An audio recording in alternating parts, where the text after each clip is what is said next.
ಸರ್ಕಾರ ಏನು ಸರ್ವಾಧಿಕಾರಿ ಕೇಂದ್ರ ಚುನಾವಣಾ ಆಯೋಗದ ಮುಖಾಂತರ ಈ ದೇಶದ ಮತದಾರ ಹಕ್ಕನ್ನು ಕಿತ್ತುಕೊಳ್ಳುವಂಥ ಇಸ್ರೇಲ್ ಮಾದರಿಯ ಸರ್ಕಾರವನ್ನು ಈ ಭಾರತದಲ್ಲಿ ತರಲಿಕ್ಕೆ ಪ್ರಯತ್ನ ಮಾಡ್ತಾ ಇದೆ. ಈ ಸರ್ವಾಧಿಕಾರಿ 2014ರಿಂದ ಸರ್ವಾಧಿಕಾರಿ ಸರ್ಕಾರ ಈ ದೇಶದಲ್ಲಿ ನಡೀತಾ ಇದೆ.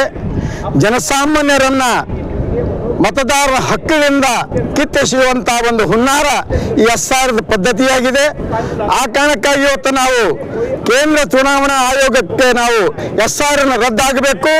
ರಾಜ್ಯ ಸರ್ಕಾರ ರಾಜ್ಯ ಚುನಾವಣಾ ಆಯೋಗದ ಮುಖಾಂತರ ಗ್ರಾಮ ಸಭೆಗಳ ಮುಖಾಂತರ ಗ್ರಾಮ ಸಭೆಯಲ್ಲಿಯೇ ನಮ್ಮ ಮತದಾರ ಪಟ್ಟಿ ಅಂತಿಮಗೊಳ್ಳಬೇಕು.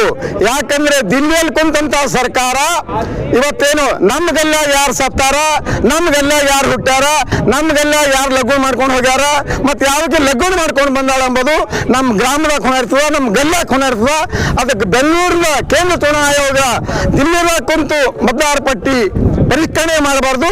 ಗ್ರಾಮ ಸಭೆಗಳಲ್ಲಿ ಮತ್ತು ಗ್ರಾಮ ವಾರ್ಡ್ಗಳಲ್ಲಿ ಗ್ರಾಮ ಸಭೆಗಳ ಮುಖಾಂತರ ಮತದಾರ ಪಟ್ಟಿ ಅಂತಿಮಗೊಳ್ಳಬೇಕು. ಮತ್ತು ಮತದಾರ ಪಟ್ಟಿ ಯಾಕೆ ಕಟ್ ಮಾಡಿದ್ರಿ, ಯಾಕೆ ಹೋದು ಅಂತಕ್ಕಂಥ ಕೂಡ ಗೊತ್ತಾ ನೋಟಿಸ್ ಬೋರ್ಡಿಗೆ ಹಾಕಿ ನಮಗೆ ಕಾಲಾವಕಾಶ ಕೊಡಬೇಕು. ತಿದ್ದುಪಡಿಗೆ ಸೇರ್ಪಡೆಗೆ ಎಲ್ಲದಕ್ಕೂ ನಮ್ಗೆ ಕಾಲಾವಕಾಶ ಕೊಡಬೇಕಂತೇಳಿ ನಾವು ಕೇಂದ್ರ ಚುನಾವಣಾ ಆಯೋಗ SR ಧಿಕ್ಕರಿಸಬೇಕು. ರಾಜ್ಯ ಚುನಾವಣಾ ಆಯೋಗ ನಮ್ಮ ಗ್ರಾಮ ಸಭೆಗಳಲ್ಲಿ ನಮ್ಮ ಮತದಾರ ಪಟ್ಟಿ ಅಂತಿಮಗೊಳಿಸಬೇಕಂತ ನಮ್ಮ ಬೇಡಿಕೆಯಾಗಿದೆ. ಓಂ ಪ್ರಕಾಶ್ ಸೊಟ್ಟೆ, ಎದ್ದೇಳು ಕರ್ನಾಟಕ, ಬೀದರ್.